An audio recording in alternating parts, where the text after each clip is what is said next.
বন্ধুরা সবাই, তোমরা কি বাঘ ও রাখালের গল্প শুনবে? এক দেশে ছিল এক রাখাল। সে মাঠে গরু চড়াতো আর বাঁশি বাজাতো। তবুও তার সময় কাটতো না। একদিন সে মজা করলো।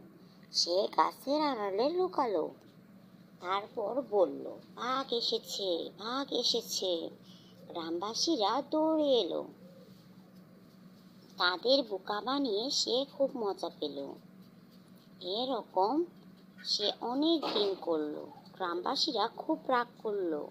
একদিন সত্যি বাঘ এলো, হালুম হুলুম হুম। তারপর ওই দুষ্ট রাখালটা জোরে চিৎকার করলো, বাঘ এলো, বাঘ এলো। এবার আর কেউ এলো না। বাঘ রাখালকে নিয়ে গেল। রাখালকে আর খুঁজে পাওয়া গেল না। তাই আমাদের ছোট্ট সোনামণিরা, সবসময় সত্যি কথা বলতে হবে, কখনো মিথ্যা কথা বলা যাবে না। সদা সত্য কথা বলি। কুকুরুকু, কুকুরুকু, সব সময় সত্য কথা বলো। কুকুরুকু, কুকুরুকু।